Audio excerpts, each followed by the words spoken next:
В зале суда десятки телекамер татарстанских и федеральных СМИ. Ильназ Галявиев сегодня ведет себя непривычно спокойно. Если на прошлых заседаниях он позволял себе выкрикивать нецензурные слова в адрес журналистов, то сегодня, в день оглашения приговора, не отвечает даже на простые вопросы. Ильназ, может быть, вы хотите что-то сказать перед приговором? Ильназ, а книга о чем будет?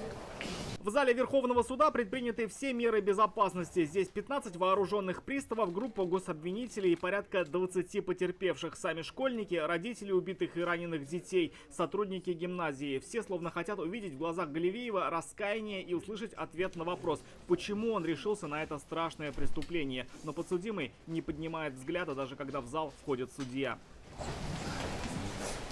Процесс длился почти полгода. Галявиеву предстояло изучить 300 томов уголовного дела. Потерпевшими признали 667 человек. Государственное обвинение во главе с прокурором республики Ильдусом Нафиковым настаивало на пожизненном лишении свободы с отбыванием первых 5 лет в тюрьме, затем в исправительной колонии особого режима. Подсудимый, признав вину, в последнем слове попросил убрать из запрошенного гособвинителем наказания срок в тюрьме.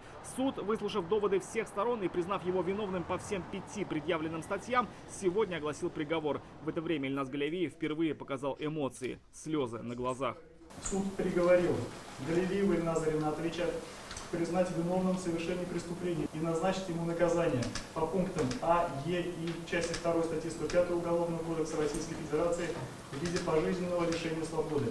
Ильназ Галявиев будет отбывать пожизненный срок в исправительной колонии особого режима. Как считает государственное обвинение, приговор справедлив.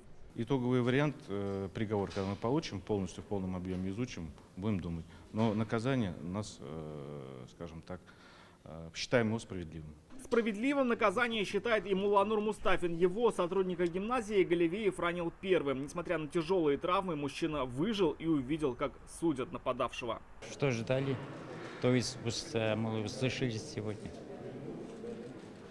Этого ждали как раз. Однако многие из потерпевших посчитали приговор мягким. Среди них те, кто потерял своих детей. Детей не вернуть, дети умерли.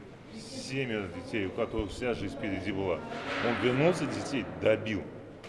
Такой человек, такое существо жить не должно.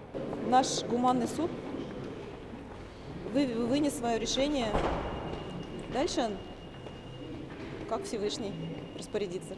Да какое тут может быть удовлетворение? Мы никому зла не желаем и сами. И в этом плане тяжело.